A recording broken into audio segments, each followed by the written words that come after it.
न मंत्रं नो यंत्रं तदपि च न जाने स्तुतिमहो न चाह्वानं ध्यानं तदपि च न जाने स्तुति कथा न जाने मुद्रास्ते तदपि च न जाने विलपनम् परम जाने माता। गणपति स्तुति हम करते हैं। वक्रतुंडम महाकाय सूर्यकोटि समप्रभा निर्विघ्नं कुरु मे देव सर्वकार्येषु सर्वदा सर्वमंगलमांगल्ये शिवे सर्वार्थसाधिके शरण्ये त्र्यंबके गौरी नारायणी नमोस्तुते जयंती मंगला काली भद्रकाली कपालिनी दुर्गा क्षमा शिवा धात्री स्वाहा स्वधा नमोस्तुते। कवच के बाद भक्तगण एक आवश्यक प्रकरण है जिसको हम कीलक कहते हैं। कीलक अपने आप में बहुत आवश्यक क्यों है? कारण कि इसमें ब्रह्मा जी मार्कंडेय ऋषि को बताते हैं कि जो श्री दुर्गा सप्तशती है, जिस श्री सप्तशती में 700 श्लोक पाए जाते हैं, यहाँ भगवान शिव बताते हैं कि इस दुर्गा सप्तशती का क्या महत्व है। लोग प्रश्न करते रहते हैं और उस समय भी देवताओं ने भी प्रश्न किया था कि अनेकों मंत्र होते हैं साधना के लिए, जैसे कि ओम नमो भगवते वासुदेवाय, ओम नमो नारायणाय, ओम नमः शिवाय। मनुष्य तो सोच सकता है कि अगर मंत्र इतना छोटा है, इस मंत्र के माध्यम से या इन मंत्रों के माध्यम से यदि परम गति की प्राप्ति हो सकती है तो श्री दुर्गा सप्तशती में इतने मंत्र हैं, इनकी क्या आवश्यकता होती है।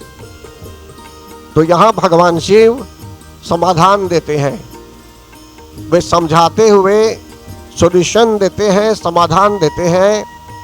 वे स्पष्ट करते हैं भक्तगण कि श्री दुर्गा सप्तशती को तो गुप्त कर दिया गया था, गोपनीय कर दिया गया था, कारण कि ये बहुत ही महत्वपूर्ण है, बहुत ही इंपॉर्टेंट है। जब लोगों का विश्वास कुछ घटने लगा था कि इसमें बहुत उच्चारण करना चाहिए, क्यों उच्चारण करना चाहिए, तो शिव जी ने इसको गुप्त ही कर दिया। फिर इसको अब पढ़ने के लिए जैसे शापोद्वार बताया गया है, एनपिन करते हैं। एनपिन जैसे बैंक अकाउंट के लिए, बैंक में एक्सेस पाने के लिए या आपके अकाउंट में एक्सेस पाने के लिए आप पिन कोड यूज करते हैं, इसी प्रकार श्री दुर्गा सप्तशती को भी अब एनपिन करना पड़ता है बार बार। इसीलिए यूट्यूब चैनल में जब पढ़ेंगे, जहां पूरा फ्रॉम बिगिनिंग टू एंड जो मेरी आवाज़ में, मेरे वॉइस में जो रिकॉर्डेड ऑलरेडी है, उसमें एनपिन भी कर दिया गया है। मतलब कि जितनी बार जिस मंत्र का उच्चारण होना चाहिए, किसी मंत्र का उच्चारण 11 बार करना चाहिए, किसी मंत्र का उच्चारण 7 बार करना चाहिए, किसी मंत्र का उच्चारण 108 बार करना चाहिए। तो उस क्रम से जब जाएंगे, जब सुनेंगे, तो उसमें क्या है कि इन सब मंत्रों को भी बता दिया गया है, उच्चारण भी कर दिया गया है। जब आप लोग इसको लेकर पढ़ेंगे, सुनेंगे, अपने घर में भी यदि पद्धति खोलकर पढ़ना चाहेंगे, अगर कठिनाई हो रही होगी तो बस उस YouTube में जो रिकॉर्डेड है, अगर चाहेंगे तो आप डाउनलोड भी कर सकते हैं, या उसको YouTube के माध्यम से भी सुनना चाहेंगे तो सुनते रहेंगे। और साथ ही साथ समकाल में सिमिल्टानेमा, मतलब कि समकाल में साइमल्टेनियसली उसको पढ़ते जाएंगे, तो इससे आपका कल्याण निसंदेह होने वाला है। रही बात इधर, शिवजी ने खुलासा के माध्यम से, मतलब कि स्पष्टीकरण दिया उन्होंने। वे बताते हैं कि जो अन्य मंत्र होते हैं भक्तगण, अन्य मंत्रों की भी आवश्यकता है जीवन में, और सप्तशती मंत्रों की भी आवश्यकता है, दोनों जरूरी है। लेकिन अंतर इन दोनों में एक है कि जो अन्य मंत्र होते हैं ये क्षय होते हैं, मतलब कि इनका पुण्य समाप्त हो जाता है। जैसे आपके आंगन में अगर आम का पेड़ है, उसमें 10 आम लगे हुए हैं, आप 5 आम तोड़ देते हैं सेवन करने के लिए या किसी अन्य कारणवश 5 आमों को यदि तोड़ देते हैं आप, तो बचते हैं कितने? 5 बचेंगे। और उसमें से तोड़ देंगे, 4 तोड़ देंगे तो 1 ही बचेगा। उस अंतिम एक जो आम बचा है उसको भी अगर तोड़ देंगे तो आम बिल्कुल नहीं बचेगा। मतलब कि जो हम पुण्य कमाते हैं, जो पुण्य होता है मंत्र जाप से, तो जैसे जैसे हम प्रयोग में लाते हैं या कुछ करते हैं जीवन में, तो धीरे धीरे उस पुण्य का क्षय हो जाता है। क्षय का अर्थ है वो शून्य हो जाता है, 0 हो जाता है। जैसे बैंक अकाउंट में आप नहीं जानते हैं कितना पैसा है, बार बार एटीएम यूज करेंगे पैसा निकालने के लिए, विड्रॉ करने के लिए, तो कभी शॉक भी लग सकता है कि कुछ नहीं बचा है अब, कारण कि आपने जोड़ा नहीं है कुछ उस पर।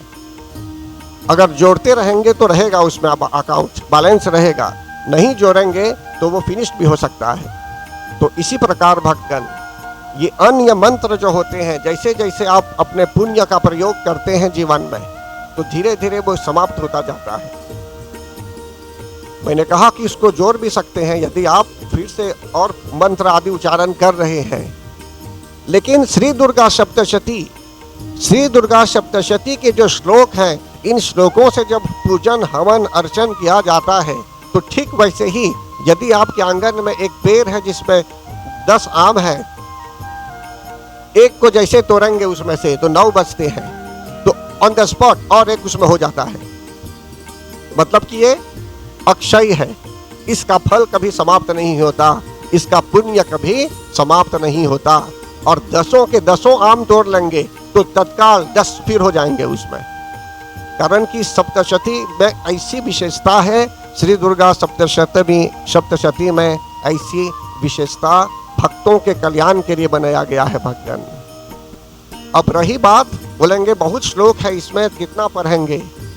तो ये श्लोक जो है हर एक क्षेत्र में हर एक व्यक्ति अपने अपने क्षेत्र में तो वो किसी प्रकार से निपुण होता होगा भगवान की दया से।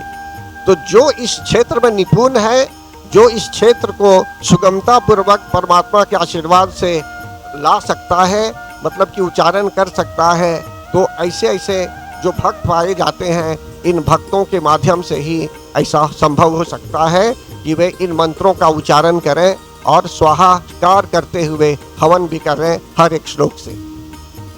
और इसके अतिरिक्त बीज मंत्र भी होते हैं, बीज मंत्रों से भी हवन और अन्य श्लोकों से भी हवन, पूजा मंत्र जाप।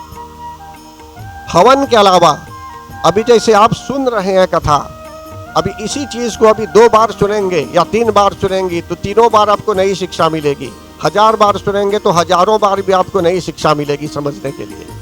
तो कहने का भाव है कि इसको जितना श्रवण करेंगे आप सुनते ही रह जाएंगे, कारण कि सुनने में भी आनंद है। तो इसी प्रकार भक्तगण यहाँ आगे बताया जा रहा है आपको, कीलक मंत्र जो होता है भक्तगण, इसमें स्पष्ट यहाँ बताया गया है, जो व्यक्ति प्रतिदिन कवच अर्गरा कीलक का पाठ करता है, तो दिन में यदि किसी प्रकार से अनजान में भी पाप हुआ होगा उससे, या रात्रि में भी पाप हुआ होगा किसी अनजान परिस्थिति में, तो भी समझ लीजिए सुबह जो आपने कीलक का पाठ किया उससे, उस दोष से आप वंचित भी हो सकते हैं। तो इसलिए जो है सो कि कहा गया है हमें कवच का पाठ त्रिकालीन संध्या में करना होगा। लेकिन दुर्भाग्यवश ये जो वैल्यूज हैं यहाँ, ये सब वैल्यूज हैं हमारे लिए, सब बताए गए हैं। आज कोई आसानी से कह सकता है कि हमारे धर्म में ऐसा नहीं है कि अनेकों बार पूजन करना है, नहीं, सब कुछ है हमारे धर्म में। हो सकता है कि हम उसको फॉलो नहीं भी कर रहे होंगे या फॉलो कर भी रहे होंगे, इसलिए कुछ बोलने से पहले हमें सावधान हो जाना चाहिए। अगर 10-20 लोग नहीं कर रहे होंगे तो इसका अर्थ नहीं है कि सभी लोग नहीं कर रहे हैं मंत्र। ऐसे भी जन पाए जाएंगे इस देश में और विश्व में भी, जो प्रतिदिन कवच अर्गला कीलक 13 अध्यायों का पाठ फटाफट 2 घंटों में कर देते हैं, सब प्रेम पूर्वक, और समझते भी हैं वे क्या बोल रहे हैं उसमें। तो परम आदरणीय भक्तगण, यहाँ कीलक के बाद हम जाते हैं डायरेक्ट कथा की ओर। जहां पर प्रथम अध्याय चलेंगे। प्रथम अध्याय में भक्तगण राजा सुरथ का चरित्र आता है और इसमें मेधा ऋषि का भी चरित्र आता है और एक अन्य व्यक्ति का भी चरित्र आता है, जिस व्यक्ति को हम समाधि नाम से जानते हैं। तो यहाँ स्पष्ट बताया गया है कि प्रथम चरित्र में एक राजा था जिसका नाम था सुरथ। बड़ा प्रतापी राजा था, सीधा साधा, बहुत अच्छा व्यक्ति था वो। लेकिन राजा होने के कारण शिकार भी करता था। तो शिकार करते करते एक बार वह राजा, मैं डायरेक्ट पॉइंट में जा रहा हूँ, शिकार करते करते वह राजा चला गया दूर वन में और उसके अस्त्र के सहयोग से उसने एक पशु पर प्रहार किया। वह पशु मरा नहीं भक्तगण, लेकिन घायल हो गया। फिर वह घायल पशु उस समय दौड़ता दौड़ता दौड़ता भागता हुआ चला गया दूर और फिर जा पहुंचा एक ऐसे स्थान पर जा पहुंचा कि जहां राजा का वहां कोई अधिकार नहीं था। एक दूसरी सीमा में, एक दूसरी पैरामीटर में, एक दूसरे एरिया में, दूसरे जोन में जा पहुंचा जहां राजा के जो ओपोनेंट्स लोग थे, विद्रोही लोग थे, वे लोग वहां थे।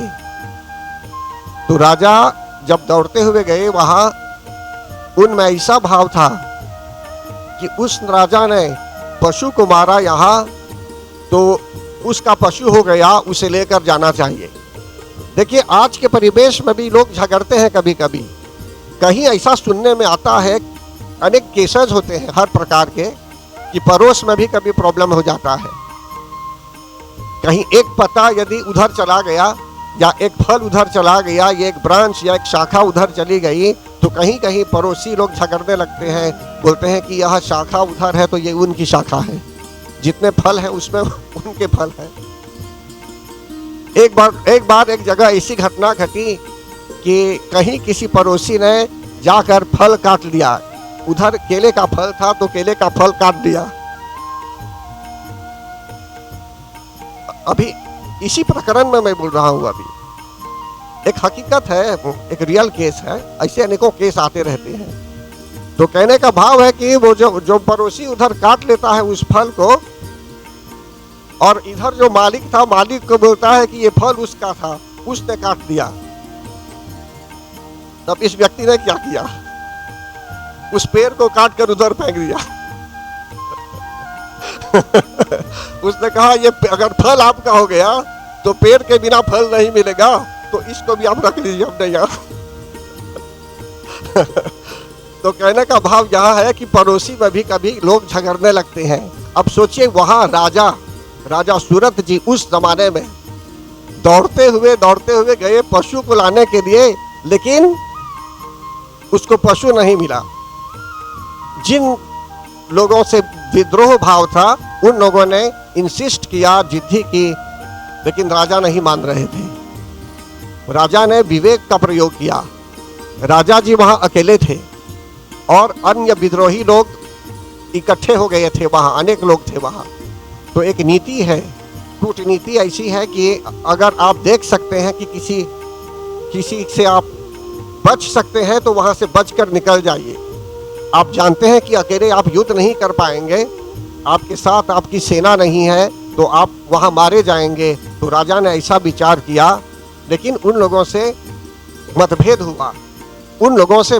हुआ। अब इस कारणवश क्या होता है भक्तगण, इस कारणवश यहां पर मतभेद के कारण ये जो विद्रोही लोग थे राजा को ऐसे ही नहीं छोड़ते हैं। राजा सुरथ वापस चले आते हैं उनके राज्य महल में, और यहां जब वे आते हैं तो कुछ ही समय में उनको ऐसा आभास हुआ कि उनके जो अपने लोग थे, प्रजा में जो उनके अपने लोग थे, सब उनके अगेंस्ट होने लगे। कारण कि वो जो उधर विद्रोही लोग थे सब लोगों से मिल चुके यहाँ कि यह राजा ठीक व्यक्ति नहीं है, अच्छा व्यक्ति नहीं है, इसको निकाल देना चाहिए। और हर तरह से उन लोगों ने कोशिश की कि जिससे राजा को वहां से निकाल दिया जाएगा, ऐसा उन लोगों ने प्रयास किया। तो यही बात है, यहाँ भक्तगण प्रथम अध्याय यहीं से आरंभ करते हैं। यहाँ पर बता रहे हैं आपको कि राजा सुरथ वहाँ फिर नहीं रह पाए और विद्रोहियों ने षड्यंत्र रचा, माशिनेशन किया, अनेकों प्रकार के स्ट्रैटेजी माशिनेशन किया कि जिससे राजा वहाँ नहीं रह पाए। राजा उब गए उस परिस्थिति से और फिर उनको मजबूरन वहाँ से निकलना पड़ा। और वे कहाँ जाते हैं? राजा कहाँ जाते हैं? फिर वन में चले जाते हैं, छिपने के लिए वन में चले जाते हैं, नहीं तो उनको मार दिया जाता वहीं पर। तो यहाँ इससे क्या शिक्षा मिलती है हमें? राजा ने मतभेद किया, डिस्कशन किया। हो सकता है कि उस समय सोचते थे कि वे राजा हैं, उनको कोई नहीं कुछ करेगा, लेकिन राजा को भी नहीं छोड़ा गया। और पशु भी तो नहीं मिला उन्हें, राजा को पशु भी नहीं मिला। अब यहाँ राजा सुरथ जी जब वन में चले गए तो वहां वे चिंता करने लगे उनके परिवार के विषय में, उनके अन्य जो पालतू पशु थे उनके यहाँ, हाथी आदि जो भी थे, इन सब के विषय में चिंता करने लगे कि कैसे ये लोग जी रहे होंगे वहां। और घर के लोग जो उनके अगेंस्ट हो गए थे, उनके प्रतिकूल हो गए थे, उनके पुराने मित्र आदि जो थे सब प्रतिकूल हो गए थे, अगेंस्ट हो गए थे। तो उस समय राजा सुरथ इन लोगों की चिंता करने लगे कि अब कैसे योग जी रहे होंगे। देखिए, किसी ने किसी प्रकार से दुर्दशा की राजा की, लेकिन फिर भी राजा को कष्ट होने लगा। माया में वे पड़ गए, मोह माया में फंस गए कि कैसे अब निकलेंगे इसमें से। उनको तो चिंता होने लगा, डिप्रेशन होने लगा, व्याधि होने लगी। और उसी समय, कुछ समय के बाद समझ लीजिए, वहां उनका मिलन और एक व्यक्ति से होता है, जिस व्यक्ति का नाम था समाधि। समाधि की परिस्थिति क्या थी? ये जब आपस में मिले और बातें करने लगे तो सेम प्रॉब्लम। समाधि के घर के लोगों ने ही उनको घर से बाहर कर दिया और समाधि जी को वन में आना पड़ा। देखिए, उस जमाने में ये लोग वनप्रस्थी भी रहते थे। अभी तो क्या है कि गृहस्थ आश्रम जो है भक्तगण, गृहस्थ आश्रम में जो 4 आश्रम है, इन 4 आश्रमों में एक आश्रम है ब्रह्मचर्य आश्रम, जिसको हम बोलते हैं स्टूडेंट लाइफ। फिर इसके बाद गृहस्थ आश्रम होता है कि कोई गृहस्थी हो गया, विवाह हो गया, उसका गृहस्थी जीवन है। लेकिन अभी के परिवेश में, आज के परिवेश में बहुत अंतर है। पहले गृहस्थ आश्रम के बाद लोग वन में जाते थे, वनप्रस्थी भी बनते थे, और वनप्रस्थी के बाद सन्यासी भी होते थे। ये 4 आश्रम बताए गए हैं हमारे धर्म ग्रंथ अनुसार। लेकिन अभी क्या है, एक बोटलनेक है अभी, मतलब कि सब लोग ब्लॉक्ड हो गए हैं गृहस्थ आश्रम में। और गृहस्थ आश्रम में रहते हुए मतलब कि सब लोग यहीं समस्याओं से घिरे हुए हैं, विचारों में मतभेद आदि आदि, अनेकों प्रकार के सिचुएशंस, अनेकों प्रकार की परिस्थितियां आ जाती हैं। लेकिन कुछ लोग जो दुर्गा माता की कृपा प्राप्त करते हैं तो अलग से जो है सो कि न्यूक्लियर फैमिली में रह जाते हैं। न्यूक्लियर फैमिली मतलब कि अलग से मकान बनाकर या रहते लेते हैं और समस्याएं कम हो जाती हैं। कहने का भाव यहाँ यह है भक्तगण, राजा सुरथ जी तो वहां से चले ही गए, राज्य सभा को छोड़कर चले गए, लेकिन समाधि जी के घर के लोगों ने, उनके पुत्रों ने और अन्य सदस्यों ने उनको बाहर कर दिया घर से, जबकि वे भी सजन थे। तो जब ये दोनों मिले, आपस में बातें करने लगे, एक दूसरे के कष्टों के विषय में बताने लगे, वर्णन करने लगे, तो उस समय दोनों को परेशानियां हो रही थी, दोनों चिंतित थे और नहीं जानते थे कि उनको क्यों चिंता हो रही थी। देखिए, आज के परिवेश में भी अनेकों प्रकार की सोसाइटी में या तो हमारे समाज में अनेकों प्रकार की परिस्थितियां आ सकती हैं। कभी मनुष्य बोल सकता है कि किसी कारणवश कोई प्रॉब्लम हुआ, कोई बोलता है उस कारणवश प्रॉब्लम होगा, या तो फैक्टर ए या factor B, C, whatever be the cause या whatever be the causes of the problem, मनुष्य चिंतित है, लेकिन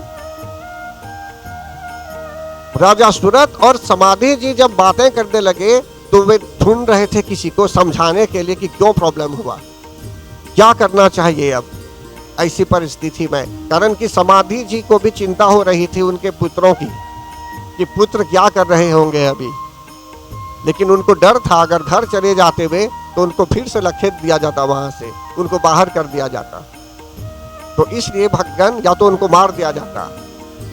तो इन लोगों का मिलन फिर जब ये आगे बढ़ने लगे वन में, मैंने कहा गृहस्थी लोग भी रहते थे ये पहले, लेकिन गृहस्थी लोग वनप्रस्थी बन जाते थे और आश्रम भी रहते, ऋषि मुनियों के आश्रम भी होते थे उस समय वन में। तो जब ये आगे बढ़े तो इनको मेधा ऋषि एक आश्रम में जाने का अवसर प्राप्त हुआ, जिस आश्रम में मेधा ऋषि रहते थे। एक ऋषि का नाम था मेधा। तो मेधा ऋषि के आश्रम में ये दोनों जब जा पहुंचे भगवान, उस समय वे लोग देखते हैं वहां क्या देखते हैं कि अनेकों प्रकार के पशु, जैसे शिव परिवार में सर्प भी है, शेर भी है, नंदी भी है, बैल के रूप में नंदी भी है, गौ माता भी है, अनेकों प्रकार के पशु भी वहाँ थे, मोर भी पाए जाते थे, लेकिन फिर भी किसी में दुश्मनी नहीं थी, सभी लोगों में मिलनसार भाव था। तो उस समय भगवान जब मेधा ऋषि से वार्तालाप करने लगे, मेधा ऋषि को प्रणाम किया, मेधा ऋषि ने आने का कारण पूछा, तो इन्होंने सब स्पष्टता के साथ ऋषि को बता दिया। तब मेधा ऋषि कहते हैं इनको कि आप देख रहे हैं यहाँ जितने पशु हैं सब में जो है सो कि दिव्यता है। यद्यपि इन लोगों में, in fight of the fact that, मतलब यद्यपि इन लोगों में नेचुरल एनमिटी होती है। देखिए मोर शिव परिवार में अगर देखेंगे तो कार्तिकेय जी का वाहन मोर है, राइट, और शिव जी के गले में सर्प है। तो मोर और सर्पों में भी नेचुरल एनमिटी होती है, राइट, स्वाभाविक शत्रुता होती है, लेकिन वहां सभी लोग प्रेम पूर्वक जी रहे थे। अब जैसे मैंने कहा नंदीश्वर और इधर भैरव आदि हैं, तो इनमें भी शत्रुता, और बैल है इधर, उधर शेर है। दुर्गा माता का वाहन क्या है? शेर है, बोलते हैं शेरा वाली माँ। तो शेर और बैल में भी नेचुरल एनमिटी होती है, लेकिन वहां सब लोग प्रेम पूर्वक जीते थे, कारण कि वहां दैवी गुण, ऋषि में दैवी गुण था, और ऋषि जी वहां मेधा ऋषि जी थे, इसलिए जो है सो कि सभी पशु में भी जो नेचुरल एनमिटी थी, सब लोग प्रेम पूर्वक जीवन व्यतीत करने लगे। तब मेधा ऋषि उनसे बातें करने लगे भगवान, और मेधा ऋषि वहां ज्ञान देते हैं इनको।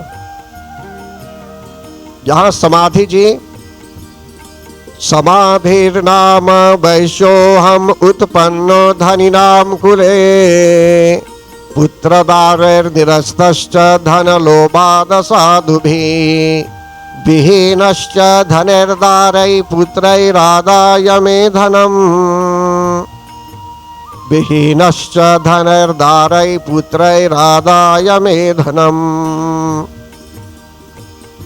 यहाँ कहते हैं समाधि जी कहने लगे ऋषि को कि उनके पुत्रों ने उनको धन के लोभ से और अन्य कारणवश घर से बाहर निकाल दिया। कहने लगे, वे मेधा ऋषि पहले बताने लगे कि धन, स्त्री और पुत्रों से वे वंचित हैं वहां, और जिन पर वे विश्वास करते थे उनके विश्वसनीय बंधुओं ने उनका धन भी हर लिया, और दुखी होकर वे वन में भटकने लगे। तो यहां मार्कंडेय ऋषि कहते हैं कि मेधा ऋषि उनको ज्ञान देने लगे। वहां किस प्रकार का ज्ञान देने लगे?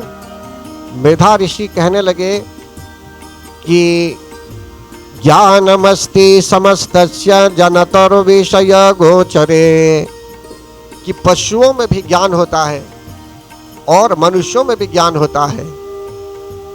पशुओं में भी दुर्गुण है और मनुष्यों में भी दुर्गुण है। तो यहाँ बोलते हैं कि माया के कारण, महामाया के कारण कभी कभी मनुष्य जो है सो कि अंधकार में चला जाता है, महामाया के कारण अंधकार में चला जाता है। और ऐसी परिस्थिति में मनुष्य कैसे वहां से निकलेगा, तो इसका साधन वे बताने लगे। तो फिर यहां वे कहते हैं, वेदा ऋषि एक कथा सुनाते हैं। वे बोलते हैं कि बहुत पहले मधु और कैटभ नामक दो राक्षस थे। मतलब कि इसी प्रकरण को लेकर वेदा ऋषि समझाते हैं कि कैसे माया से निकलेंगे। अब वो जो परिस्थिति थी उन लोगों को, मेधा ऋषि बता रहे थे कि जो राजासुरथ की परिस्थिति हो गई और समाधि जी की जो परिस्थिति थी, उन परिस्थितियों से कैसे ये लोग निकलेंगे, क्या सॉल्यूशन हो सकता है, और इसको रिफ्लेक्ट करेंगे इधर समाज में। अभी तो समाज में आज के परिवेश में भी अभी भी यदि कहीं कहीं किसी प्रकार की समस्या भी है, इस प्रकार का प्रॉब्लम भी यदि आ रहा है, फैमिली प्रॉब्लम या सोशल प्रॉब्लम आ रहा है, आज के परिवेश में अनेकों प्रकार के प्रॉब्लम भी हो रहे हैं अभी समाज में। यहाँ तक कि जो है सो कि बच्चे लोग फंस रहे हैं बहुत जगहों में। भाई बहुत विस्तार से इस पर नहीं बोलूँगा, लेकिन आप जानते हैं कि किस तरह से प्लेओ हो गए हैं अभी समाज में। लोग भटक रहे हैं, कहीं कहीं बच्चे लोग भी भटक रहे हैं, कहीं कहीं जो है सो कि हत्या की जा रही है, कहीं कहीं मारपीट, कहीं दंगा फसाद। क्यों ऐसा हो रहा है समाज में? उस समय तो ये मेधा ऋषि बता रहे थे वहाँ कि ये समाधि जी को तो घर से निकाल दिया गया ना। तो आज की परिस्थिति में किस तरह से हम उपाय ढूंढ सकते हैं, कौन सा इक्वेशन है अभी, कौन सा सॉल्यूशन है अभी, किस प्रकार के इक्वेशन को हम अभी फॉर्मूल को या सूत्र को ला सकते हैं। तो यहाँ मेधा ऋषि उत्तर दे रहे हैं अभी के लिए। उस समय भी उत्तर मिला और अभी के लिए भी उत्तर दे रहे हैं। तभी से जो है सो कि प्रथम अध्याय आरंभ होता है। तब Medha Rishi first chapter, second chapter, third से लेकर 13वें अध्याय तक, 12वें अध्याय तक वे ज्ञान देते हैं। तब 13 चैप्टर में उसका फल भी मिल जाता है। तो आज जो विशेष अभी के लिए बोलना है, अभी भाई बताऊंगा आपको समय अनुसार। तो यहाँ बता रहे हैं कि मधु कैटभ दो प्राणी थे। दो भगवान एक बार शेष नाग की शैया पर लेटे हुए थे सागर में, क्षीर सागर में, और मधु कैटभ दो राक्षस उत्पन्न हुए उनके कानों की मैल से। इन लोगों को वरदान प्राप्त था भक्तगण। ये लोग पहले सजन थे, तपस्या करते थे, लेकिन इनको जैसे रावण के विषय में तो आप जानते ही हैं, वे विद्वान थे, लेकिन फिर भी उनमें अहंकार आ गया था। और उन्होंने तो एक बार कैलाश पर्वत को उठाने का प्रयास भी किया, कुछ उठा चुके थे, उनमें अहम भाव था। रावण में अहंकार आ गया कि बहुत बलवान थे, लेकिन शिवजी ने उस पहाड़ को ऐसा किया कि उठने दिया। रावण ने थोड़ा उठाया, लेकिन फिर शिवजी ने दबा दिया, फिर रावण हाथ निकाल नहीं पाया वहां से। इसी प्रकार भक्तगण यहां बताया जा रहा है आपको, यहां बताया जा रहा है आपको कि मधु और कैटभ में भी अहंकार हो गया था। इनको ऐसा वरदान मिला था भक्तगण कि ये लोग कभी नहीं मारे जाएंगे, कभी नहीं मारे जाएंगे, लेकिन मरेंगे भी तो उनकी इच्छा के अनुसार मरेंगे। जैसे वे मरना चाहेंगे वैसे ही मरेंगे, ऐसा उनका वरदान था। एक क्लोज था उस वरदान में, उस बूंद में, उस वरदान में ऐसा एक क्लोज था। तो देखिए बोलते हैं विनाश काले विपरीत बुद्धि, विनाश काले विपरीत बुद्धि। विनाश के समय में बुद्धि विपरीत हो जाती है। एक श्लोक आता है ना रामायण में, जहां सुमति वहां संपत्ति नाना, जहां कुमति तहां विपत्ति निधाना। जहां अच्छा विचार है भक्तगण, जहां अच्छी मति है, वहां संपत्ति ही संपत्ति होती है, प्रॉस्पेरिटी ही प्रॉस्पेरिटी होती है। लेकिन जहां विचार अच्छा नहीं है, वहां जहां कुमति है, वहां अनेकों प्रकार की विपत्ति होने लगती है। एक कुमति अगर है तो विपत्ति खड़ी हो जाएगी, पूरा प्रॉब्लम हो जाएगा, समझते हैं ना। तो एक कुमति के कारण, देखिए मंथरा के विषय में, वो तो देवता लोग चाहते थे कि प्रभु वन में जाएं, राक्षसों की हत्या के लिए भी, ऋषियों के कल्याण के लिए भी, जन कल्याण के लिए भी, पूरे विश्व के कल्याण के लिए, संसार के कल्याण के लिए भी। लेकिन फिर भी एक कुमति बोलेंगे ना कि मंथरा में ऐसा भाव आ गया था, तो प्रभु को वन में जाना पड़ा। इसी प्रकार भक्तगण, जहां अच्छा विचार है वहां प्रगति ही प्रगति होगी, और अच्छे विचार न होने के कारण अनेकों प्रकार की कठिनाइयों का सामना करना पड़ता है जीवन में। तो यहाँ मधु और कैटभ बहुत ही तेजी के साथ पृथ्वी की ओर आने लगे, समुद्र से निकलकर पृथ्वी की ओर आने लगे, और भगवान जो विष्णु के रूप में थे उस समय, उनके शरीर से कमल का फूल जो उत्पन्न हुआ था उसके ऊपर ब्रह्मा जी लेटे हुए थे। ब्रह्मा जी ने इन दोनों राक्षसों को तेजी से आते हुए देखा, और ब्रह्मा जी जो भूत भविष्य वर्तमान सबके ज्ञाता थे, उनको पता चल गया कि इन लोगों के उद्देश्य बहुत खराब है, ठीक उद्देश्य नहीं है, और ये लोग पूरी पृथ्वी का विध्वंस करना चाहते थे। यहाँ तक कि ब्रह्मा जी पर भी प्रहार करना चाहते थे ये दोनों राक्षस, कारण कि ये सोच रहे थे कि यही प्रबल थे और अन्य लोगों को प्रबल नहीं होना चाहिए। तो परम आदरणीय भक्तगण, उस समय ब्रह्मा जी ने विचार किया।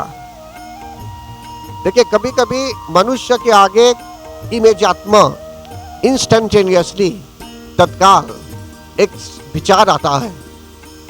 तो ब्रह्मा जी को एक ऐसा विचार आया कि भगवान विष्णु तो अभी लेटे हुए हैं, और उनको तो पता है कि ये ब्रह्मा जी को तो पता था कि मधु कैटभ ऐसे ही मारे नहीं जाएंगे, इनको तो वरदान है। तो ब्रह्मा जी क्या करते हैं? ब्रह्मा जी प्रार्थना करते हैं। यहाँ तंत्रोक्तम रात्रि सूक्तम में जो प्रार्थना होती है, बोलते हैं ना, त्वम स्वाहा त्वम स्वधा त्वम ही वशत्कारः स्वरात्मिका सुधा त्वमक्षरे नित्ये त्रिधा मात्रात्मिका स्थिता अर्धमात्रा स्थिता नित्यायानुचार्या विशेषतः। अनेकों प्रकार से उस समय ब्रह्मा जी शक्ति की आराधना करने लगे। क्यों शक्ति की आराधना करने लगे? उनको तो उनकी इच्छा थी कि नारायण को जगाया जाए, तो फिर शक्ति की आराधना क्यों करने लगे? नारायण को तो बोल सकते थे ना कि आप जाग जाइए, तो क्यों शक्ति को पुकारते थे? कारण कि भगवान निद्रावस्था में थे, योग माया के कारण निद्रावस्था में। तो हम लोग बोलते हैं ना, या देवी सर्वभूतेषु निद्रा रूपेण संस्थिता नमस्तस्यै नमस्तस्यै नमस्तस्यै नमो नमः। देखिए भगवान, हम बोलते हैं शांति रूपेण संस्थिता, कि हे मातेश्वरी, आप शांति के रूप में इस संसार में बसी हुई है, और आप ही जो है सो की निद्रा के रूप में भी है। तो अगर निद्रा को हटाना है भगवान विष्णु की आंखों से, तो निद्रा देवी ही की प्रार्थना, जहां से निद्रा आई हुई है, निद्रा रूपेण संस्थिता। यही माता जी जो है पराशक्ति, ये निद्रा के रूप में भी आती है। अब क्या निद्रा जो है बलवती है? एक मनुष्य चाहे कितना भी बलवान क्यों ना हो, एक मनुष्य चाहे कितना बलवान क्यों ना हो, अगर वो 400 kg का भी क्यों ना हो, जैसे रेसलर लोग होते हैं रेसलिंग में, समझ गए ना, लेकिन जैसे ही नींद लगेगी वह व्यक्ति गिर जाएगा वहीं। तो इसका अर्थ है कि नींद आती है। फिजिकली बलवान होना वो भी ठीक है, लेकिन नींद उससे भी बड़ी है। तो इसलिए यहाँ बताया जाता है आपको कि निद्रा जो है, या देवी सर्वभूतेषु निद्रा रूपेण संस्थिता नमस्तस्यै नमस्तस्यै नमस्तस्यै नमो नमः। तो ब्रह्मा जी चतुराई पूर्वक महामाया की आराधना करते हैं। त्वम स्वाहा त्वम, ऐसे जैसे मैंने कहा अभी, महाविद्या, महामाया, महामेधा, महास्मृति, अनेकों प्रकार से बड़ाई करने लगे शक्ति की कि आप ही संध्या है, आप ही सावित्री है, आप ही जननी है, आप ही विश्व ब्रह्मांड को धारण करने वाली है, आप ही महामाया है, आप ही महाज्ञानी है, और आप ही श्री है, आप ही शांति है, आप ही क्षमा है, आप क्षमा भी करने वाली हैं, शांति भी प्रदान करने वाली हैं। तो हर तरह से भगवान ब्रह्मा जी जब स्तुति करने लगे तो साक्षात जगत जननी जगदम्बा माता प्रकट होती है वहाँ। जब प्रकट होती हैं तो उस समय ब्रह्मा जी एक ही क्वेश्चन करते हैं, एक ही रिक्वेस्ट करते हैं। देखिए, कभी जब मौका मिला भगवान से या शक्ति से कुछ मांगने के लिए भी, तो कभी अज्ञानता पूर्वक जो मांगना चाहिए उसे नहीं, वो नहीं मांगते हैं, कुछ और मांग लेंगे। देखिए, अभी भगवान यदि आपके सामने चले आते हैं, आपसे पूछते हैं आपको क्या चाहिए, तो आपके दिमाग में क्या आएगा, और आपको 30 सेकंड देंगे पूछने के लिए। हो सकता है कुछ नहीं मांग पाएंगे, भगवान से भूल जाएंगे क्या मांगना चाहिए, क्या जरूरी है, क्या जरूरी नहीं है। तो इसी प्रकार भगवान ब्रह्मा जी ने उस समय एक निवेदन किया, एक अनुरोध किया शक्ति से, महामाया से, कि आप जो है सो कि भगवान नारायण जो अभी लेटे हुए हैं, आपकी योग माया के कारण निद्रावस्था में है, अभी विश्राम कर रहे हैं, तो हे मातेश्वरी आप उनको जगा दीजिए। मतलब कि आप वहां से निकल जाइए, उनकी आंखों से बस निकल जाइए आप, तब भगवान जाग जाएंगे। तो जगत जननी जगदम्बा माता ने कहा ठीक है, वैसा ही होगा, भगवान जाग जाएंगे। योग निद्रा के रूप में वहां से निकल जाती हैं शक्ति। भगवान जब जागृत अवस्था में आए तो क्या करते हैं, मधु और कैटभ नामक राक्षसों से, इन 2 राक्षसों से ब्रह्मा जी के कथन अनुसार युद्ध भी करते हैं नारायण। कितने हजार वर्षों तक, लगभग 5000 वर्षों तक युद्ध करते हैं, लेकिन मधु और कैटभ मारे नहीं गए। क्यों? कारण कि ये बलवान थे। देखिए, एक बार ऐसी भी घटना घटी थी, अगर एकादशी महात्म्य को पढ़ेंगे, एकादशी महात्म्य, तो उसमें बताया गया है, प्रबोधिनी एकादशी में अक्सर लोग सुनते रहते हैं कि मरु नाम का एक राक्षस था। एक बार किसी कल्प में मरु नाम का राक्षस था। भगवान उस राक्षस को मारना चाहते थे, लेकिन वह राक्षस मरा नहीं, बलवान था वो। उसको वरदान था कि कोई स्त्री ही, कोई महिला ही उसको मार पाएगी। भगवान इतना युद्ध कर रहे थे मरु नामक राक्षस से कि उनको किसी केव में, जिसको बोलते हैं लकाव, गुफा, तो उसमें जाना पड़ा भगवान को छिपने के लिए। और वहां भी जब जा पहुंचे तो भगवान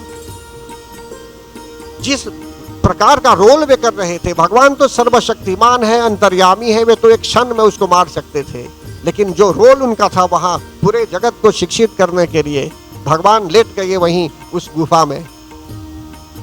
उनको निद्रा अवस्था आ गई, नींद के कारण वे लेट गए।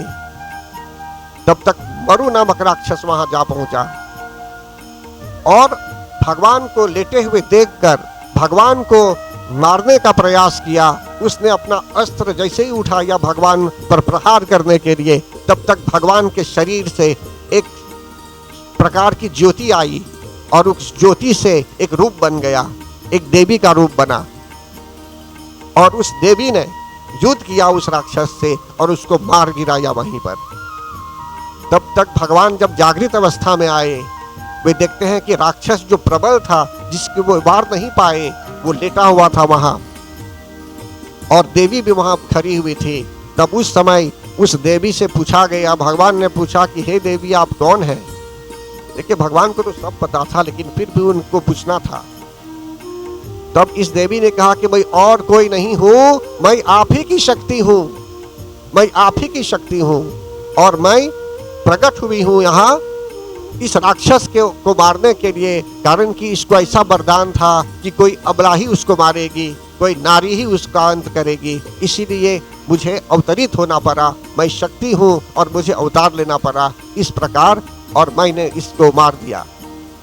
तभी से उसका नाम एकादशी पड़ा, कारण कि एकादशी तिथि थी वहाँ। तो यह प्रकरण जो है भक्तगण एकादशी से संबंधित क्यों है? कारण कि वहां भी देखिए भक्तगण, हमारे शरीर, हम सब के शरीर में शक्ति है या नहीं? चलने की शक्ति, बैठने की शक्ति सब है, लेकिन हमारी जो शक्ति है वो रूप लेकर नहीं आ सकती। अगर एक व्यक्ति क्रोध में आ गया तो क्रोध का प्रभाव देख पाएंगे कि या तो कुछ गलत बोल देगा, या तो बुद्धि भ्रष्ट हो जाएगी क्रोध में, या तो कुछ लेकर वो चला देगा। कहने का भाव है कि रिएक्शन होने लगता है, प्रतिक्रिया होने लगती है। लेकिन देवताओं में ऐसी बात नहीं। देवताओं में जो क्रोध होता है, बोलते हैं ना, एक साथ बोलेंगे, एक सुंदर लाइन है जहां आपको पता चल जाएगा। अभी बोलिए, ब्रोल मन मेरे जय जगदम्बे, बोल मन मेरे जय जगदम्बे, बोल मन मेरे जय जगदम्बे, बोल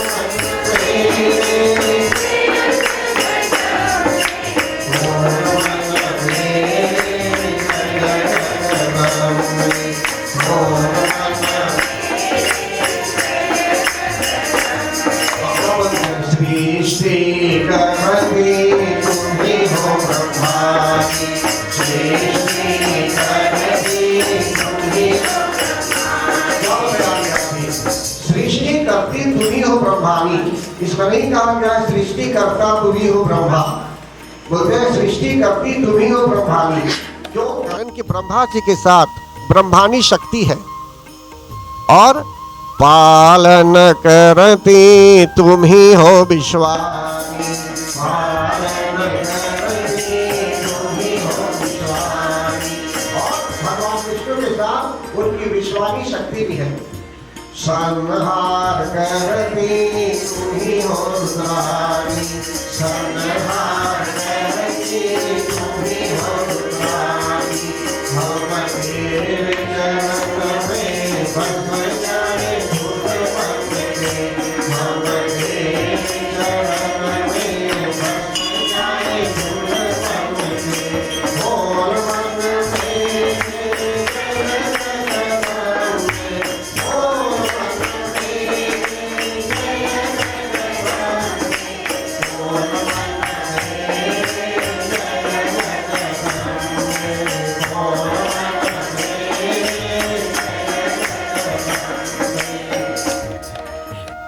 तो यहाँ पर बताया गया कि सृष्टि करती तुम ही हो ब्रह्मानी। ब्रह्मा जी सृष्टि क्रिएटर है, वे सृष्टि की रचना करते हैं, लेकिन उनकी शक्ति के बिना नहीं कर पाएंगे। शिव जी भी उनकी शक्ति के बिना शून्य है। शिव शब्द में से यदि हम ई हटा देंगे, इकार जो है उसमें ई हटा देंगे, शव हो जाता है उसका। ये कथन के लिए बहुत अच्छा है, ऐसा लोग समझ जाते हैं। शव का अर्थ है मुर्दा, मतलब कि शिव जी शक्ति से अलग नहीं है और शक्ति शिव से अलग नहीं है, दोनों साथ है और वो एक ही है। राधा रानी और भगवान श्री कृष्ण, या तो आप बोलेंगे गौरी शंकर। मनुष्य जब कुछ करता है या सफल हो जाता है जीवन में, तो क्या बोलता है? कभी बोलता है कि भगवान से सफल हो गया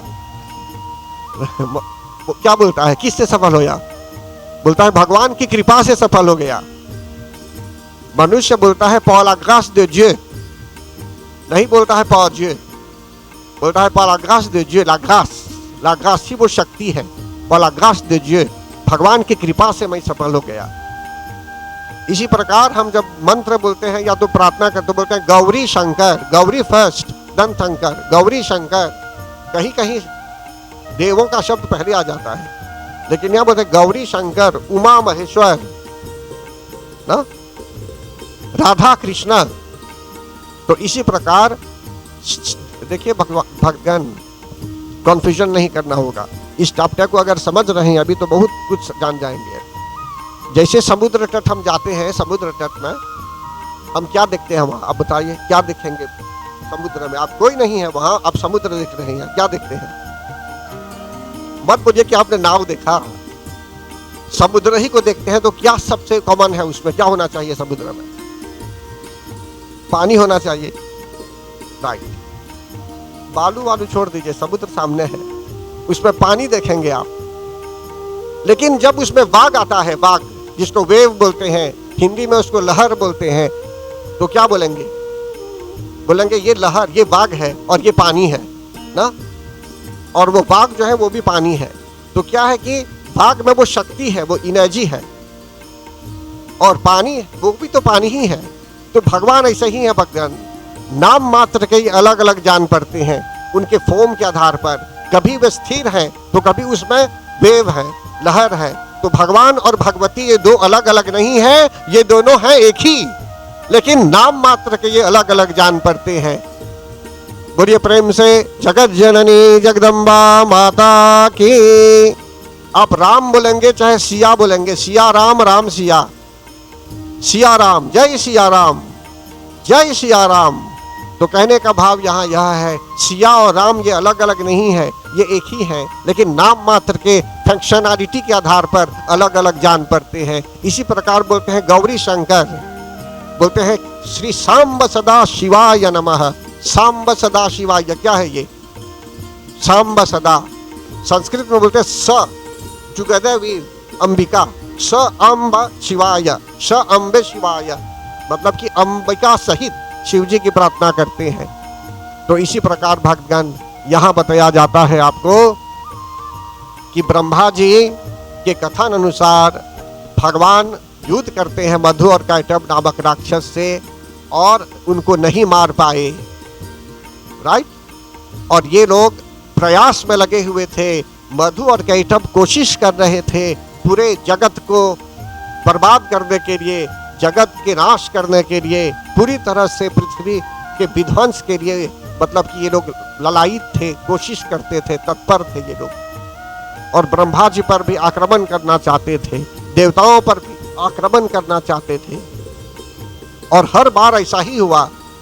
भगवान ने भी तो कहा है, यदा यदा हि धर्मस्य ग्लानिर्भवति भारत अभ्युत्थानम् धर्मस्य तदात्मानं सृजाम्यहम् परित्राणाय साधूनां विनाशाय च दुष्कृतां धर्म संस्थापनार्थाय संभवामि युगे युगे। ये तो भागवत इधर पर है, ये विशेष रूप से द्वापर युग में भगवान श्री कृष्ण ने अर्जुन को यह ज्ञान दिया। लेकिन श्री दुर्गा सप्तशती में तो बहुत पहले से और वर्णन है कि कब कब जब जब धर्म का उत्थान नहीं होगा या धर्म की ग्लानि होगी तो धर्म के अभ्युदय के लिए भगवान अवतरित होंगे, धर्म की रक्षा करने के लिए, संत समाज की रक्षा करने के लिए, परित्राणाय साधूनाम विनाशाय च दुष्कृताम, दुष्कर्मों के नाश के लिए भी वे प्रकट होंगे, अवतरित होंगे। तो इस प्रकार यहाँ बताया जा रहा है भक्तगण कि मरु नामक राक्षस के विषय में भी उदाहरण दे दिया गया कि किस तरह भगवान के शरीर से ही शक्ति का प्रादुर्भाव हुआ, शक्ति प्रकट हुई, मैनिफेस्टेड हुई महाशक्ति, समझ रहे ना। लेकिन मनुष्यों के अंदर जो शक्ति है, जो दिव्य शक्ति, वो रूप लेकर नहीं आ सकती, वो देवताओं में ऐसा भाव आता है, नारायण, नारायणी, गौरी, शंकर, उमा, महेश्वर आदि। तो इसी प्रकार भक्तगण मधु और कैटभ जब युद्ध करने की चेष्टा कर रहे थे, ब्रह्मा जी पर आक्रमण करना चाहते थे, और नारायण ने भी जब देखा कि पूरी कोशिश करने पर भी ये दोनों राक्षस नहीं मरे, तब क्या होता है, तब क्या समाधान होता है। ये प्रथम अध्याय ही की बात है ये। तब ब्रह्मा जी सेकंड टाइम फिर शक्ति की प्रार्थना करते हैं। अब जब प्रार्थना करते हैं तो क्या बोलते हैं? अब ब्रह्मा जी जब प्रार्थना करने लगे, फिर से वही प्रार्थना, त्वम स्वधा त्वम स्वाहा आदि से प्रार्थना करने लगे, तंत्रोक्तम रात्रि सूक्तम के आधार पर। लेकिन इस बार जब आते हैं ब्रह्मा जी प्रार्थना करने के लिए तो सरेंडर हो जाते हैं। फर्स्ट टाइम उन्होंने रिक्वेस्ट किया जो उनके कपार में था कि आप भगवान को जगा दीजिए, कारण कि ब्रह्मा जी सोच रहे थे कि नारायण के जग जाने पर मधु और कैटभ मारे जाएंगे। उन्होंने अवसर नहीं दिया शक्ति को विचार करने के लिए कि क्या सॉल्यूशन हो सकता है मारने के लिए मधु और कैटभ को, समझते हैं ना। उन्होंने अपना विचार व्यक्त किया उस समय। लेकिन अब ब्रह्मा जी क्या करते हैं? ब्रह्मा जी सरेंडर होते हैं, मतलब कि समर्पित हो जाते हैं शक्ति के आगे। बोलते हैं कि हे मातेश्वरी, हमसे भूल हुई होगी, लेकिन फिर भी आप देखिए, हम आपकी शरण में आए हुए हैं। अब आप ही देखिए क्या उपाय हो सकता है। जो अच्छा लगे आपको, आप वही उपाय बताइए कि जिससे मधु और कैटभ का अंत हो। तो आप ही कुछ कीजिए, जो करना है वो आप ही कीजिए। क्या अंतर हुआ अभी? तो मनुष्य जब संकट में होता है भगवान, तो कभी उसका विचार जो बोलता है उसे करने के लिए वो करता है। समझते हैं ना? राजा दशरथ जी जब संकट में थे तो वे गुरु वशिष्ठ जी के यहाँ जाते हैं उपाय ढूंढने के लिए कि उनके यहाँ बिल्कुल संतान नहीं। तब गुरु वशिष्ठ जी उनको बोलते हैं कि आप चिंता मत कीजिए, आपके यहाँ 4 पुत्र होने वाले हैं। तो कभी कभी जीवन में एक ऐसा अवसर आता है कि मनुष्यों को एक हायर विचार चाहिए जो शायद उसके दिमाग में नहीं है, कहीं और से उसको अच्छा विचार मिल जाता है। जैसे राजा दशरथ जी को अच्छा विचार मिला, समझते ना? तो इसी प्रकार ब्रह्मा जी जब जाते हैं शक्ति के यहाँ, पराशक्ति के यहाँ उपाय ढूंढने के लिए, तो वहां जब वे समर्पित हो जाते हैं तो इससे हमें यह शिक्षा मिलती है भक्तजन कि हमें भी जीवन में शक्ति के आगे समर्पित होना चाहिए। यदि हम तन मन धन से जैसे भी हैं अपनी श्रद्धा, अपनी लगन, प्रेम पूर्वक हम कुछ मांगेंगे शक्ति से भी, तो मन में जो इच्छा है उस इच्छा की पूर्ति भी वे कर सकती हैं। मतलब कि आपके मन में जो इच्छा है, मैंने कहा उस दिन कि कभी कभी मन में जो सोच रहे हैं आप डायरेक्ट कम्युनिकेट कर सकते हैं परमात्मा के साथ। लेकिन कभी ऐसी स्थिति आ भी सकती है, जैसे राजा दशरथ जी गुरु वशिष्ठ जी के यहाँ गए थे उपाय ढूंढने के लिए और उन्होंने सही उपाय दिया। अब यदि राजा दशरथ जी चले जाते अन्य जगह जहाँ सही उपाय नहीं मिलता, तो हो सकता था कि कुछ और उनको बता दिया जाता।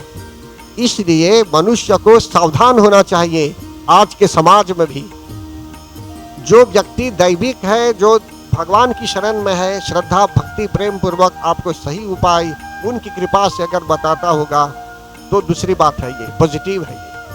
अन्यथा और समस्याएं भी आ सकती हैं।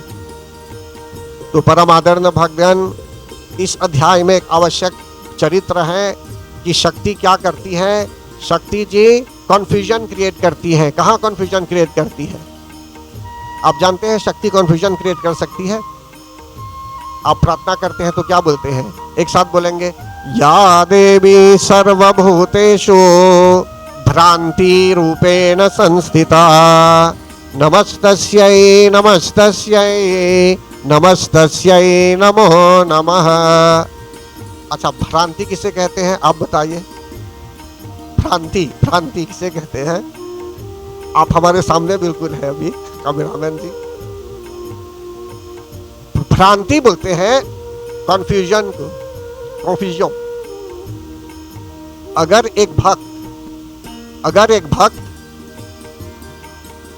एक भक्त जो है वो गलत काम करने जा रहा है, तो जगत जननी जगदम्बा माता उस भक्त के कपार में कंफ्यूजन कर सकती है कि वहां जहां जा रहा है वो जाना नहीं चाहिए, उसको नहीं भी जा पाएगा, गलत काम नहीं कर सकता। एक बार मेरे ही घर में, यहां नहीं जब उधर रहता था बापयोडे की ओर, एक चोर आ गया वहां दिन में, अंदर आया ये आंगन में, लेकिन कुछ ही समय के बाद उसमें एक डर आ गया। ऊपर लोग थे, देख रहे थे नीचे क्या हो रहा था, उसमें उस व्यक्ति में एक डर आ गया। अंदर आया आंगन में और दरवाजा बंद नहीं था, वहां खुला हुआ था, लेकिन उसमें एक डर आ गया, वहां से भाग गया, फौरन निकलकर रिवर्स करके चला गया। तो कहने का भाव है, अगर ऐसी स्थिति आ रही है जीवन में, तो देवी माँ जो है, अगर आपको विश्वास है उन पर, तो कंफ्यूजन क्रिएट कर देती है। या देवी सर्वभूतेषु भ्रांति रूपेण संस्थिता नमस्तस्यै नमस्तस्यै नमस्तस्यै नमो नमः। तो इसी प्रकार भगवान आगे यहाँ बता रहे हैं आपको कि कौन सा कंफ्यूजन देवी ने की, माता जी ने क्रिएट किया। मधु और कैटब के मन में उन्होंने कॉन्फ्यूजन क्रिएट किया। ये लोग युद्ध कर रहे थे ना भगवान से, अब ये लोग कहने लगे भगवान से कि हम आपके युद्ध की शैली से बहुत प्रसन्न हैं। मतलब कि ये लोग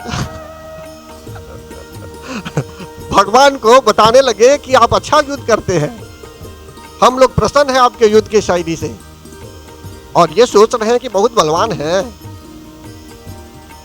कहां भगवान वरदान देने वाले हैं, कहां भगवान वरदान देते हैं, हम भगवान से वरदान मांगते हैं। अब मधु कैटब इतने घमंडी हो गए, इतना अहंकार आ गया उन दोनों में कि भगवान को कहने लगे कि हम आपके युद्ध से प्रसन्न हैं और हम आपको वरदान देना चाहते हैं, आप मांगिए, क्या वरदान मांगना चाहते हैं। तब देखिए कन्फ्यूजन है, ये भगवान ने कन्फ्यूजन क्रिएट कर दिया। तब भगवान ने फौरन कहा, नारायण ने फौरन उनको बताया कि आप यदि प्रसन्न है मेरे युद्ध की शैली से और वरदान देना चाहते हैं आप, तो ऐसा वरदान दीजिए कि आप दोनों की मृत्यु मेरे हाथों हो। तब ये सोचने लगे कि ये क्या बोल रहा है, ये तो युद्ध करना ही जानता, बोल देते हैं हाँ। और ये भूल गए थे कि इनको वरदान प्राप्त था कि उनकी ही इच्छा से, उनकी ही इच्छा अनुसार ये लोग मरेंगे जैसे ये मरना चाहते थे। तो भगवान ने जब मांग लिया कि आप दोनों की मृत्यु मेरे हाथों हो, तो समझ लीजिए इन लोगों ने कह दिया ऐसा ही हो, एक्सेप्ट, अग्रीड। तो यही बात हुई। फिर जब युद्ध हुआ इन लोगों में, तो भगवान ने इन दोनों को मार गिराया, और ऐसी भी शर्त थी कि मृत्यु हो जहां जल न हो। तो भगवान ने इस प्रकार से उनके सिर को अपने पैरों पर रखकर जो है सो कि इनको मार दिया। तो यहाँ जब ऐसा हो जाता है तो मधु और कैटब नामक राक्षस अथवा इन दोनों राक्षसों का वध कर दिया जाता है भगवान, और देवतागण स्तुति करने लगे। और फिर अन्य अध्यायों में अन्य तरह से जो है सो कि भगवती माता प्रकट हुई। लेकिन प्रथम अध्याय में ऐसा बताया जाता है कि नवरात्र में जो हम 3 दिनों की पूजा करते हैं, तो बोलते हैं कि प्रथम 3 रात्रियों जो हैं, वो 3 रात्रियां जो हैं ये महाकाली देवी के लिए हम जो है सो कि डेडिकेट करते हैं। फिर लास्ट में जो 3 रात्रियां होती हैं महासरस्वती देवी के लिए, और बीच में जो 3 रात्रियां हैं वो महालक्ष्मी देवी के लिए।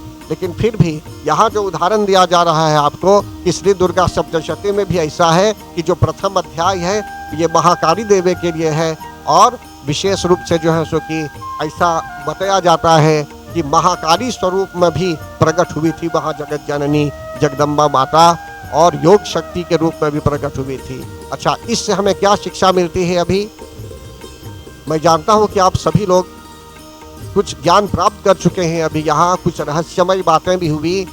अगर सिर्फ भजन सुना देंगे, जाने के लिए भजन सुन लेंगे, भजन सुन लेंगे, तो मेरे ख्याल से वो भी ठीक है, लेकिन कथा भी ठीक है अपने स्थान पर। इसीलिए कथा के समय में मैं कथा ही सुना रहा हूँ अभी।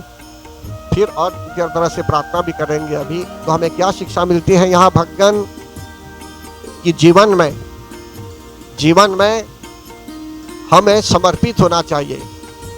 हम जब प्रार्थना करते हैं तो क्या बोलते हैं? तन मन धन सब है तेरा, स्वामी सब कुछ है तेरा, तेरा तुझको अर्पण, तेरा तुझको अर्पण, क्या लागे मेरा। ओम जय जगदीश हरे। तन बोलते हैं शरीर को, मन कहते हैं माइंड को, फिर बोलते हैं धन, बोलते हैं सब आपके लिए है। फिर बोलते हैं विषय विकार मिटाओ, पाप हरो देवा, स्वामी पाप हरो देवा, श्रद्धा भक्ति बढ़ाओ, श्रद्धा भक्ति बढ़ाओ, संतन की। ओम जय जगदीश। अब पूछेंगे कि आप क्या बोल रहे थे अभी, तो हो सकता है कि आपको अच्छा लग रहा है गाने में, तो अच्छा गा देंगे। लेकिन इस शब्द को अगर अर्थ समझ जाएंगे तो भगवान को बोल रहे हैं विषय विकार मिटाओ, विषयों को अब दूर कीजिए हमसे, विकारों को दूर कीजिए हमसे। समझते हैं ना? लेकिन कभी कभी ऐसे भी जन हो सकते हैं जिनको विषय प्रिय है, विकार प्रिय है, तो बोलेंगे आप सब कुछ दे दीजिए लेकिन विषयों को मत निकालिए, विकारों को मत निकालिए। मतलब कि वे अभी डिटैच्ड नहीं हुए हैं भक्तगण। तो इस प्रकार यहाँ आपको बताया जा रहा है संसार में। देखिए एक छोटा सा उदाहरण आ रहा है यहाँ, अभी समर्पण भाव पर बोल रहा हूं मैं। धीरे धीरे जब मनुष्य को विश्वास होने लगता है परम पिता परमेश्वर पर, जगत जननी जगदम्बा माता पर, तो विश्वास कभी हो सकता है 10% है, कभी हो सकता है 25% है, या तो 50% विश्वास, 50% विश्वास, या तो हो सकता है जो कि 90% 90% विश्वास हो भगवान पर, या तो कभी कभी मनुष्य को 100% विश्वास हो जाता है परम पिता परमेश्वर पर। तो अगर 100% विश्वास है हमें उन पर तो समझ लीजिए कोई चिंता की बात नहीं है। नहीं तो हम क्या करेंगे, अक्सर अपने विचार का प्रयोग करेंगे और जो वास्तविक चीज है, तो आपके घर में ही यदि कोई आपको या कहीं समाज में ही कोई आपको संकेत कर रहा है कि ये ऐसा ठीक नहीं है, ऐसा कर देंगे हम, तो हो सकता है कि आपको अच्छा न लगे। लेकिन फिर भी यहाँ पर बताया जाता है कि अध्यापक भी कभी बच्चों को शिक्षित करते हैं तो बोलते हैं कि देखिए इस चैप्टर को इस तरह से जान लेना चाहिए, और परीक्षा में अनेकों बार यह चैप्टर आया हुआ है तो और आ सकता है अभी, लेकिन सही रूप में उसको समझ लेना चाहिए। लेकिन आप बोलेंगे नहीं, 2 बार वो आ गया है फिर नहीं आने वाला है, अभी आप अपना विचार यूज करेंगे। तो कहने का भाव है कि अगर सिलेबस में है वो तो उसको जान लेना चाहिए। तो इसी प्रकार भक्तगण हमें भी समझ लेना चाहिए कि जो नवरात्रि की पूजा हम कर रहे हैं अभी, ये कोई खेल नहीं है भक्तगण, ये एक बहुत सीरियस मैटर है, ये बहुत श्रद्धा, बहुत सीरियस मैटर, बहुत पावन अवसर है अभी, और हम सबको इस अवसर से लाभ उठाना चाहिए। यहाँ प्रतिदिन हवन किया जाता है, सुबह हवन हो रहा है नवरात्र में, और जो है सो कि कथा भी सुन रहे हैं, और इसके अतिरिक्त हर मंगलवार को भी यहाँ यज्ञ होता रहता है शाम को। तो कहने का भाव है कि ऐसे ऐसे अवसरों को हाथ से जाने मत दीजिए। जहाँ जहाँ जैसे जैसे अवसर प्राप्त हो आप अवश्य उपस्थित होकर जो है सो कि यज्ञ कीजिए, पूजन कीजिए, प्रार्थना कीजिए, कि जिससे धीरे धीरे अगर किसी प्रकार से जीवन में अंधकार भी है तो अंधकार दूर हो, और जो है सो कि जीवन में प्रकाश हो, दिव्य प्रकाश हो, जिसको हम कहते हैं डिवाइन लाइट, और हमारे जीवन में एनलाइटनमेंट होना चाहिए। एनलाइटनमेंट एक प्रकार का जो है सो कि प्रकाश होना चाहिए कि हम सही मार्ग पर आए, कि जिससे अंततोगत्वा इस संसार सागर में रहते हुए हम सफल हो जाएं, हमारा जीवन सफल हो, और हमारे साथ साथ उस समय जीवन सफल होगा जब जो लोग हमारे साथ जी भी रहे हैं उन तक भी हम कृपा पहुंचाएं, कि जिससे उनका भी कल्याण हो, सबका कल्याण हो। समझते हैं ना? इसलिए कोशिश कीजिए कि प्रार्थना आरंभ कीजिए। कभी कभी ऐसा हो सकता है कि 10 लोग अगर घर में हैं, या 5 लोग हैं, 6 लोग हैं, सब लोग नहीं आ पाएंगे पूजा में, तो कम से कम जिसको अवसर मिल रहा है आने के लिए उसको उपस्थित हो जाना चाहिए। सभी को एक साथ समय नहीं भी मिल रहा होगा आने के लिए, मिल रहा है तो ठीक है, नहीं भी मिल रहा है तो कम से कम 1-2 लोग जो आ भी जाएंगे तो यहाँ से संदेश लेकर के भी जाएंगे, अपने यहाँ प्रसाद, भगवान का आशीर्वाद सब लेकर जाएंगे, कि जिससे सबका कल्याण हो भक्तगण। तो प्रथम अध्याय में यही बताया गया, लेकिन इसमें क्या शिक्षा है? प्रथम अध्याय में कहा गया साइंटिफिकली, अंग्रेजी में इसको बोलते हैं too much and too little. समझ है अभी? Too much and too little. इससे हमें क्या शिक्षा मिलती है? कि जब आपके यहाँ कुछ नहीं है तो बोलते हैं बहुत कम है और ज्यादा चाहिए, लेकिन जब ज्यादा है तो बोलेंगे बहुत ज्यादा है, कम होते तो अच्छा होता। एक उदाहरण दे रहा हूं। मान लीजिए आपके यहाँ एक मोटर है, अब बोलेंगे एक बस नहीं और एक चाहिए, एक नया वाला चाहिए ना, तो फिर बोलेंगे आप खरीद लेंगे उसको भी। तब फिर बोलेंगे नहीं, दो मोटर है, दोनों नए हैं, एक ही को रखते तो अच्छा होता। मतलब कि too much and too little, जब बहुत कम है, एक है, तो बोलेंगे अच्छा नहीं है और चाहिए। जब और मिल गए, उदाहरण मैं दे रहा हूं अभी समझने के लिए, जब दो मिल जाते हैं तो आप बोलेंगे दो नहीं, बहुत खर्च है इसमें, एक ही चाहिए, एक ही ठीक रहता। तो क्या है, हमको सैटिस्फैक्शन नहीं है जीवन में, संतुष्टि चाहिए जीवन में, संतुष्टि। संतोष अपने आप में एक भक्ति है, संतोष अपने आप में, संतोष जो भी भगवान ने हमें दिया, जहां भी जैसे हैं समझ लीजिए, उनकी कृपा से, उनके आशीर्वाद से कुछ प्राप्त हुआ तो उसमें थोड़ा संतोष। भगवान तो आपको देंगे बहुत कुछ, सर्व बोलते हैं, सर्व बाधा विनिर्मुक्तो धन धान्य सुतान वितः मनुष्यो मत प्रसादेन भविष्यति न संशयः, सब कुछ आपको देने वाले हैं। और श्री सत्यनारायण व्रत कथा में भी कहा गया है, श्री भगवान वाच दुख शोकादि शमनम धन धान्य प्रवर्धनम।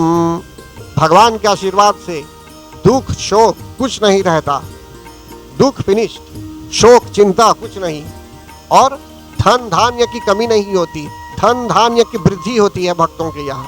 धन धान्य मतलब कि वेल्थ एंड प्रॉस्पेरिटी की वृद्धि होती है। इसी प्रकार वृद्धि मतलब इंक्रीज। इसी प्रकार भक्तगण, भगवान का आशीर्वाद यदि है तो आपको यहाँ बहुत धन भी हो, अनेकों प्रकार से प्रसिद्धि भी हो, प्रॉस्पेरिटी भी हो, उनका आशीर्वाद हो। लेकिन यहाँ समझने के लिए बताया जा रहा है इस कथा में कि मधु कैटभ को वरदान मिला था कि वे नहीं मरेंगे, कोई उनको मार नहीं सकता, लेकिन वे लोग और कुछ अटैक करना चाहते थे, पृथ्वी को हड़पना चाहते थे, ब्रह्मा जी को मारना चाहते थे, विष फैलाना चाहते थे सर्वत्र, ताकि कोई प्राणी न रहे संसार में। तो उन्होंने ज्यादा लेने की कोशिश की, देखिए उनका ही अंत हो गया। तो कहने का भाव यहाँ है कि भगवान के साथ यदि हम रहेंगे, शक्ति की आराधना करते रहेंगे जीवन में, तो हम चिंतित नहीं होंगे, कन्फ्यूजन नहीं होगा आपके जीवन में, भ्रांति भी नहीं होगी, और समय पर ही प्रगति करेंगे और शांति रहेगी जीवन में, सुख और शांति की वृद्धि होगी।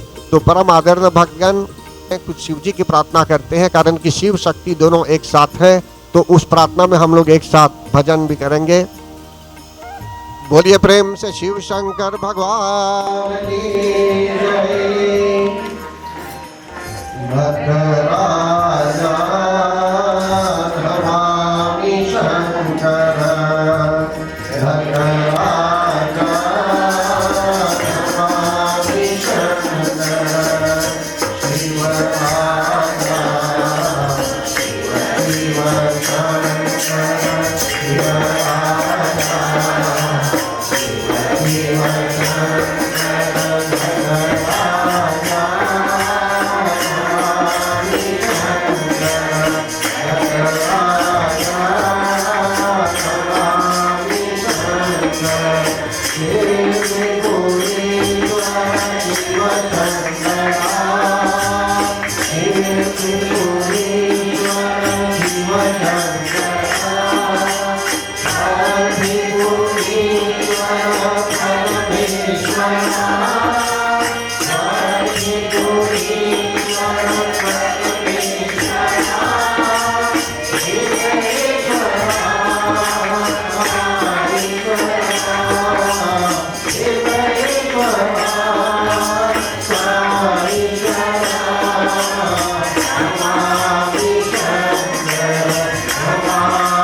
तो परम आदरणीय भागवत प्रथम अध्याय में जैसे भी बताया गया, इसी प्रकार 12वें अध्याय में भी जगत जननी जगदम्बा माता ने हमें आश्वासन दिया है।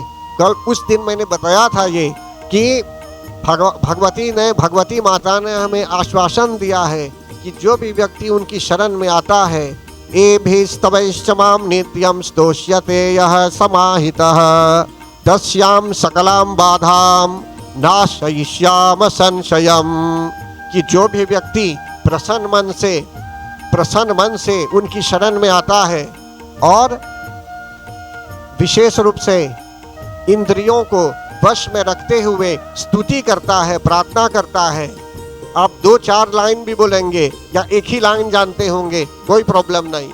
आपका हृदय साफ यदि है, आपका मन साफ है, तो आप समझ लीजिए आपका डायरेक्ट कनेक्शन लगने वाला है। इसलिए जो है सो कि भगवान के साथ हमें सिंसियर होना चाहिए। तो इसलिए कहते हैं इस्तस्याम सकलाम बाधाम नाशयिष्याम संशयम, कोई शंका नहीं, कोई डाउट नहीं, वे आपको कैनालिजे कर देंगे। कैसे क्या होना चाहिए वही जानती है, कैसे क्या करना चाहिए। इसलिए जो है सो कि हमको उन पर पूरा विश्वास होना चाहिए। उन्होंने नहीं कहा कि इस समस्या का हल नहीं होगा, उन्होंने कहा तस्याम सकलाम, मतलब कि समस्त बाधाओं को वे दूर कर सकती है।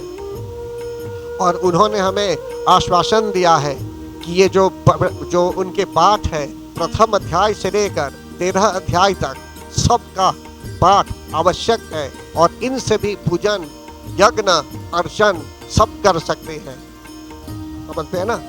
तो ये जो हवन करते हैं, हम जो पूजा करते हैं, या तो अभी कथा सुन रहे हैं, ये सब हमारे करिकुलम के अंदर है, ये एक सिलेबस के अंदर है। ये मैं इससे बाहर नहीं जा रहा हूँ, मैं टू द टॉपिक हूँ। मैं टॉपिक के आधार पर, कारण कि महात्म्य को सुनाना, ये महात्म्य है। ये महात्म्य मतलब कि ग्लोरीज है, उनके चरित्र भी है इसमें। और उन्होंने ये भी स्पष्ट किया है, कुछ लोग नहीं भी आए हुए थे कल या परसों, तो उनको संक्षिप्त में बोल रहा हूँ मैं अभी। इन्होंने स्पष्ट किया है, किसी से दुश्मनी भी है तो दुश्मनी मित्रता में बदल सकती है। किसी से भी अगर किसी प्रकार से भी किसी मित्र से बिछुड़ भी गए हैं आप, मैं नहीं बोलता हूँ, जगत जननी जगदम्बा माता आश्वासन देती है कि आप चिंता मत कीजिए। संघात भेदे चंद्री नाम मैत्री करना मुक्तमम। अगर आपका मन बोलता है किसी से मित्रता करनी चाहिए, किसी को मित्र बनाना चाहिए, और आपसे रूठा हुआ है वो, तो भी शक्ति की ऐसी कृपा करती है कि वो मित्र फिर से चला आता है जीवन में। कहने का भाव यहाँ यह है, संघात भेदे चंद्री नाम मैत्री करना मुक्तमम। और बोलते हैं कि जो लोग आपको परेशान करना चाहते हैं दुश्मन के रूप में, तो बोलते हैं बल हानि करम, उनके बल को वे कम कर देगी और आप अडॉप्ट हो जाएंगे। कहीं भी, घर में, समाज में, ऑफिस में, कहीं भी अगर शक्ति की छत्र छाया आप पर है, भगवान की छत्र छाया आप पर है, और रोज सिंसियरली भगवान की आराधना करेंगे, लेकिन भक्तों को सावधान होना चाहिए। माया आपके पीछे है, एक और भक्ति है, एक और माया है। हो सकता है कि आपका मन नहीं लग रहा है पूजा करने के लिए, या बोलेंगे अभी नहीं, बाद में पूजा करेंगे, ये सब नहीं चलेगा। आप डिसिप्लिन में रहेंगे, रोज थोड़ा चिंतन कीजिए, पूजन कीजिए। स्नान के बाद भगवान का चिंतन तो करना ही है। किसी भी समय आप जाग रहे हैं, 4 बजे, 3 बजे सुबह, या 5 बजे या 7 बजे, किसी प्रकार से भी, मतलब कि आपको तो भगवान का ध्यान करना ही है, मंत्र जाप तो करना ही है। या तो बोलेंगे नहीं, बच्चे लोग कर रहे हैं अभी, बोलेंगे कुछ लोग बोले हो गया ना, मतलब कि आपका कोई कंसर्न नहीं है उसमें, पूजा हो गई। तो परम आदरणीय भक्तगण, आप नहीं कर पाएंगे पूजा तो स्मरण तो कर सकते हैं। माला कहाँ है आपकी? आज सत्संग में मैंने प्रश्न पूछा कि सब लोग माला निकालिए अपनी अपनी, मंत्र जाप करेंगे। अभी एक व्यक्ति के यहाँ माला नहीं थी। कहने का भाव यहाँ यह है भक्तगण, मनुष्य को माला से भी जप करना है। हरे कृष्ण महामंत्र तो करते हैं, लेकिन मंजरी भी जप कर सकते हैं, वो भी ठीक है। लेकिन वो आदत फिर से बनाइए, जैसे हमारे ऋषि मुनि लोग करते थे पहले, दादा परदादे लोग सब लोग करते थे माला लेकर जप। उस समय तो मोबाइल फोन नहीं था, काउंटर नहीं था, लेकिन माला से जपते थे। लेकिन फिर भी माला से मगर मंत्र जाप कर रहे हैं तो अद्भुत शक्ति की जागृति होती है, और इसलिए रोज मंत्र जाप करना चाहिए हमें। तो परम आदर में भक्तन यहाँ कहते हैं, रक्षो भूत पिशाचानां पठनादेव नाशनम। भूत प्रेत पिशाच शाकिनी डाकिनी सबसे आपकी रक्षा करने वाली है। समझते हैं ना? ऐसा नहीं कि कोई प्रॉब्लम हो गया तो अब भटकेंगे इधर उधर, कपार ठोकाने के लिए इधर उधर दौड़ेंगे। समझते हैं ना? मतलब कि है शक्ति की आराधना कीजिए अपने घर में, अपने कुल देवी की पूजा कीजिए, पितरों का ध्यान कीजिए, पितरों का भी आशीर्वाद मिलेगा। तर्पण कीजिए। पितृपक्ष में कितने लोगों ने तर्पण नहीं किया? गरुड़ पुराण में कहा गया है तर्पण कीजिए। रोज तर्पण कर सकते हैं देव ऋषि पितृ मानव, लेकिन कम से कम पितृपक्ष में रोज तर्पण होना चाहिए। तो कोई बात नहीं, इस बार आपने नहीं किया तो अमावस्या के दिन कम से कम थोड़ा कर दीजिए, और आते साल पितृपक्ष में अवश्य तर्पण कीजिए।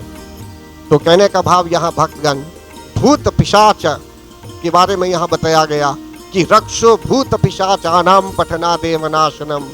आपके बच्चे यदि संकट में पाए जा रहे हैं या किसी प्रकार की समस्या भी है तो आपको ऐसे ही नहीं बैठना चाहिए।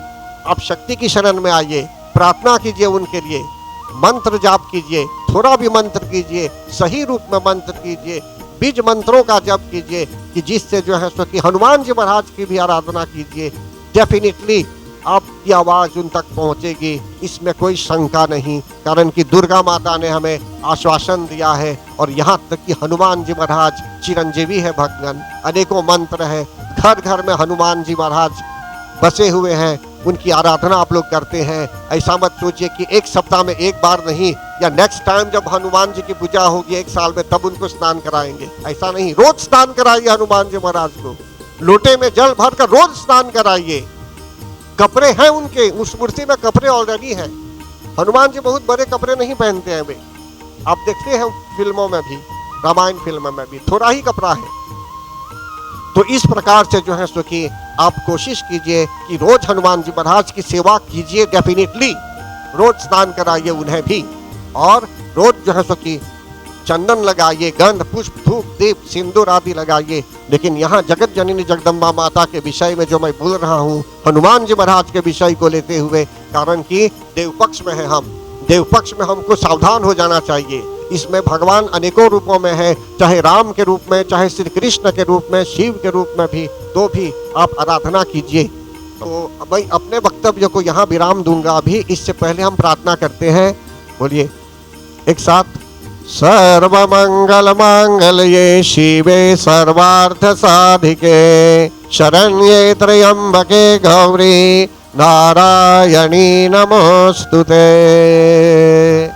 ओम शांति शांति शांति। न मंत्रं नो यंत्रं तदपि च न जाने स्तुतिमहो, न चाह्वानं ध्यानं तदपि च न जाने स्तुति कथा, न जाने मुद्रास्ते तदपि च न जाने विलपनम्।